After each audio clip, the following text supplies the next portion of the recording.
Welcome back to our channel Mrs. Nandu Button Vlogs. Modern South Indian fusion sweet இது boost barfi. பேக்கரியில் கிடைக்கிற அதே டேஸ்ட்டில் பிகினர்ஸும் வீட்லேயே ஈஸியாக செய்கிற மாதிரி இந்த வீடியோவில் சொல்லியிருக்கேன். ஸோ வீடியோவை ஸ்கிப் பண்ணாமல் லாஸ்ட் வரைக்கும் பாருங்கள். அப்படியே மறக்காமல் நம்ம சேனலை சப்ஸ்கிரைப் பண்ணி வச்சுக்கோங்க. நிறைய பேர் வீடியோ பார்க்குறீங்க ஆனால் சப்ஸ்கிரைப் பண்ணாமலே பார்த்துட்ருக்கீங்க. முடிஞ்ச வரைக்கும் சப்ஸ்கிரைப் பண்ணிட்டு பார்த்தீங்கன்னா எனக்கு கொஞ்சம் மோட்டிவேட்டாக இருக்கும். ஸோ இப்போ வாங்க டைம் வேஸ்ட் பண்ணாமல் வீடியோக்குள்ளே போகலாம். ஒரு பவுலில் ஒரு கப் அளவு கடலை மாவு எடுத்துக்கோங்க. மெஷரிங்காக நீங்கள் கப்போ டம்ளரோ எது வேணாலும் யூஸ் பண்ணிக்கலாம். இப்போ எடுத்த அதே மெஷரிங் கப்பில் 3/4 கப் அளவுக்கு உருக்கின வெண்ணெயோ நெய்யோ அப்படி இல்லைனா ஃப்ளேவர் இல்லாத எண்ணெயோ இருந்ததுன்னா கூட சேர்த்து நல்லா விஸ்க் வச்சு மிக்ஸ் பண்ணிக்கோங்க. இந்த மாதிரி இப்போது இது கூடயே 2 பேக்கெட் அளவுக்கு நான் பூஸ்ட்டு சேர்த்துருக்கேன். நீங்கள் ஸ்டார்டிங்லேயே மாவு சேர்க்கும் போதே கூட நீங்கள் பூஸ்ட்டு சேர்த்துட்டு அதுக்கப்புறம் ஆயில் சேர்த்து கூட மிக்ஸ் பண்ணிக்கலாம். அது உங்களுடைய விருப்பம். இப்போது விஸ்க் வச்சு நல்லா இந்த மாதிரி மிக்ஸ் பண்ணி வச்சுக்கோங்க. இதோட கன்சிஸ்டன்சி இந்த மாதிரி தான் இருக்கணும். இன் பிட்வீன் ஒரு ட்ரேயில் நல்லா கீலாம் அப்ளை பண்ணி ரெடி பண்ணி வச்சுக்கோங்க.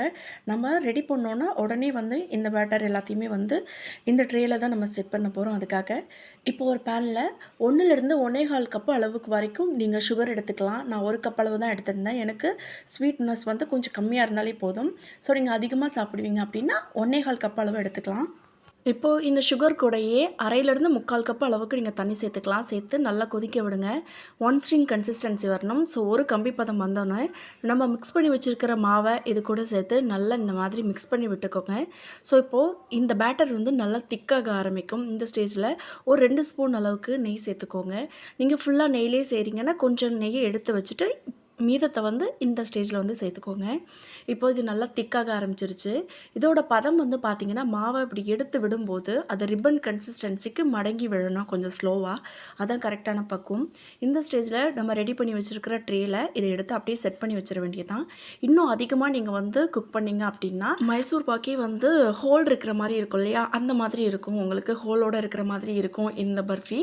ஸோ இதுதான் கரெக்டான பக்குவம். இப்போ கம்ப்ளீட்டாக ஆறினோடனே சின்ன சின்ன பீஸாக இந்த மாதிரி கட் பண்ணி சர்வ் பண்ண வேண்டியது தான். நல்ல சாஃப்டாக உள்ள ஃபட்ஜியாக இருக்கும். கண்டிப்பாக நான் சொன்ன மெத்தடில் ட்ரை பண்ணி பாருங்கள். ட்ரை பண்ணி பார்த்துட்டு உங்கள் கமெண்ட்ஸ் என்னன்னு சொல்லுங்கள். அண்ட் மறக்காமல் நம்ம சேனலை சப்ஸ்கிரைப் பண்ணிக்கோங்க. நெக்ஸ்ட்டு என்ன மாதிரியான ரெசிபீஸ் எக்ஸ்பெக்ட் பண்ணுறீங்கன்னு கீழே இருக்கிற கமெண்ட் பாக்ஸில் சொல்லுங்கள். இதே மாதிரி இன்ட்ரெஸ்டிங்கான ஒரு வீடியோஸில் நான் உங்களை மீட் பண்ணுறேன். Until then is bye from உங்கள் நந்து பட்டன். ஒரு நிமிஷம் வீடியோவை ஸ்கிப் பண்ணிட்டு போயிடாதீங்க. இது என்னோட இன்னொரு channel drizzling beauty care. Beauty ரிலேட்டடாக நிறைய வீடியோஸ் இதிலே அப்லோட் பண்ணிகிட்ருக்கேன். மறக்காமல் இந்த சேனலுக்கு கொடுத்த அதே ஆதரவை என்னோட இன்னொரு சேனலுக்கு கொடுப்பீங்கன்னு எக்ஸ்பெக்ட் பண்ணுறேன். ஸோ மறக்காமல் அதையும் சப்ஸ்கிரைப் பண்ணி வச்சுக்கோங்க. See you. Bye. Take care.